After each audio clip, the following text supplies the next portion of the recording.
আপনারা কি কেউ জানেন বিতিরের নামাজের ইতিহাস? বিতিরের নামাজ কোত্থেকে এসেছে জানেন কেউ? বিতিরের নামাজ আপনি হানে কাবাতে গেলে দেখবেন সেখানে অনেকেই এক রাকাত নামাজ পড়ে। বিতিরের নামাজ পড়ে কয় রাকাত?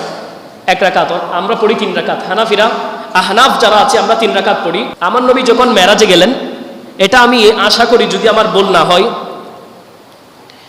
বাহারে শরীয়তের মধ্যে হয়তো আমি পড়েছিলাম।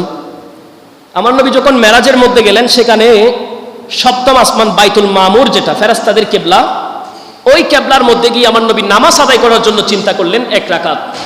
কিতাবের মধ্যে এসেছে হয়তো সেটা নিজের জন্য অথবা নিজের মা বাবার জন্য তিনি নামাজ পড়ার চিন্তা করেছেন।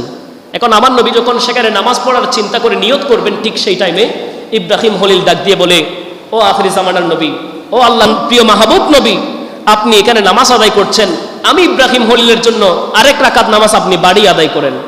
এখন নামাজ হয়েছে কয় রাকাত? 2 রাকাত। ইব্রাহিম আলাইহিস সালামের জন্য 1 রাকাত, আমার নবীর জন্য 1 রাকাত। 2 রাকাত নামাজ তিনি সেখানে দাঁড়িয়ে আদায় করলেন।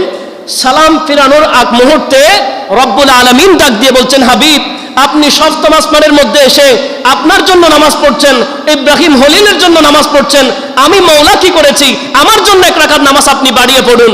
আমার নবী সেখানে আবার দাঁড়িয়ে উল্টা তাকবীর করে সেখানে 3 রাকাত নামাজ আদায় করেছেন। সুবহানাল্লাহ। বিতিরের নামাজ এসেছে আসমানি জগৎ থেকে, একেবারে সপ্তম আসমান ওই বাইতুল মামুর থেকে। সেই বিতিরের নামাজের মধ্যে যে দোয়াটা রয়েছে, সময় যদি থাকতো আমি আপনাদেরকে বলতাম এই দোয়ার ভিতরে এত কিছু আল্লাহ দিয়েছেন। দোয়ায়ে কুনুত আমার নবী এটা সবচেয়ে বেশি পড়তেন। কুনুতে নাযিলা যেটাকে বলে সব সময় পড়তেন। আপনারা তো জানেন আল্লাহুম্মা ইন্না নাস্তাইনুকা ওয়া নাস্তাগফিরুকা, যেটা আমরা পড়ি, এটার মাধ্যমে আপনার জীবনের গুনাহ মাফ হয়ে যায়, আপনার হাজত পূরণ হয়ে যায়, আপনার সমস্যার সমাধান হয়ে যায়, রোগ বলা মুসিবত সবগুলো আমাদের থেকে দূর